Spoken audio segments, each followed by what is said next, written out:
Lifetime released all 4 episodes of its gripping new docuseries The Life and Murder of Nicole Brown Simpson over the weekend, and each episode brought shocking, heartbreaking revelations from the victim's friends and family.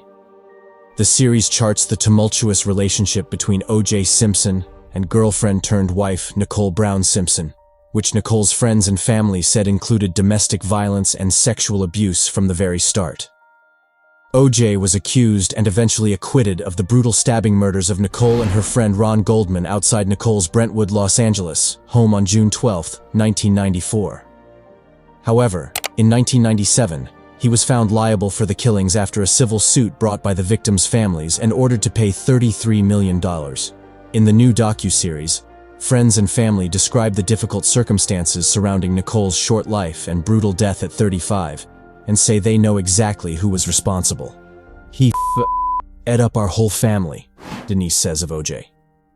Here are 10 bombshells from the new docuseries. Prior to meeting Nicole Brown, Simpson was married to Marguerite Whitley, with whom he shared 3 children.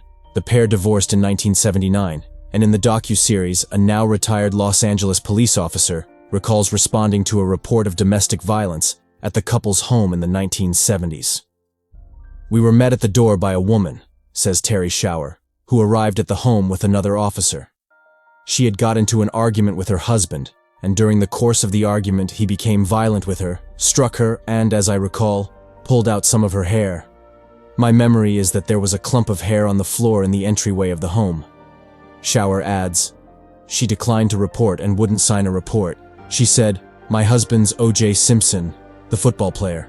She identified herself as Marguerite Simpson." Nicole met O.J. in 1977 when she was 18 and working as a hostess at a Los Angeles restaurant. At the time, O.J. was still married to Whitley, but reportedly began courting Nicole immediately. In the first episode of the docuseries, a friend of Nicole's recalls noticing something off about Nicole's pants after her first date with O.J., then 30. When she came home, her pants were ripped. "Zipper was ripped," says Deanne Pursley, whose then-husband David Laban allowed Nicole to stay with him while she was living in Los Angeles. "And they were jeans. And David's like, 'You can't just rip jeans like a linen something.'" Laban says in the docuseries that he then questioned Nicole about what had happened. "I said, 'Nicole, what happened to you?' She said, 'He got a little forcible.' And I said, 'Why would you let him do that to you?'" Denise Brown, one of Nicole's 3 sisters, says that Nicole's first pregnancy with daughter Sydney in 1985 was difficult because O.J. was not nice to her when she was pregnant. He would always say, "You've got such a why don't you go on a diet?" She was pregnant. She was pregnant when he would tell her that, Denise recalls. A screenshot of Nicole's diary is then shown, with an entry highlighting the words, "You're a fat pig." Additionally, Deanne Pursley, a Brown family friend, claimed O.J. did not want Nicole to deliver vaginally or breastfeed. She said he wanted her to keep the same body she had. Pursley later adds, "You can see that that was some control things that he did with her."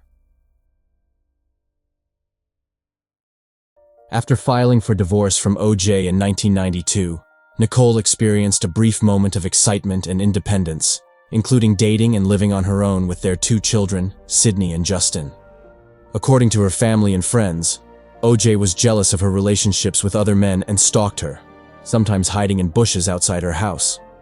Nicole called 911 one evening after O.J. confronted her after seeing her and the man she was dating at the time kissing on the couch through a large window of her home, Nicole's friend, Robin Greer, claims in the episode. "She told me there had been ongoing problems, and then she said, 'I know for a fact he's going to murder me one day,'" recalls retired Los Angeles police officer Spencer Marks, who responded to the scene. Marks continues, "That sort of took me by surprise. If you know he's going to murder you one day, then how do we prevent that? We need to keep you away from him." She sort of poo-pooed it and said, "Well, we're trying to work on things. So, it's what we have to do." Family friend Deanne Pursley shared a chilling conversation she once had with Nicole, during which Nicole seemed to predict that OJ would kill her with a knife. He had a knife collection. I don't know if people know that.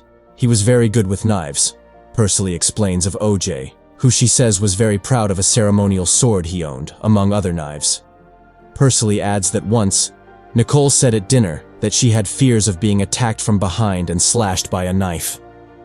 Moreover, says Pursley in the docuseries, she said, whenever we had these big fights, he would say to her, I am going to chop you up in little pieces and bury you up on Mulholland, and nobody will know where you are, not even your children. During the third episode of the documentary series, the reality star, 68, spoke about still mourning Nicole's loss 3 decades later. The two became close friends in their 30s, and their families would vacation together. You never get over losing a friend that way, Jenner, fighting back tears, said while speaking in a confessional. And I think I pack it down so far deep inside, you know? It's been 30 years, she added. It's hard. It's one of the hardest days I've ever experienced. Robin Greer was a real estate agent and close friend of Nicole's, who says she was there when she first told OJ she was leaving him.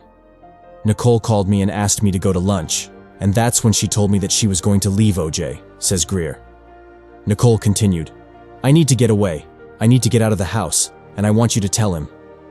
Given that Greer was in real estate, she says Nicole wanted me to find her a lease, and she wanted me to tell OJ that she wanted out of the house. I sat down with her and OJ and said, I'm going to be looking for a house for Nicole and the kids, and he said, That's not right. That's not right for the kids. She said, OJ, I'm doing it. She stood firm.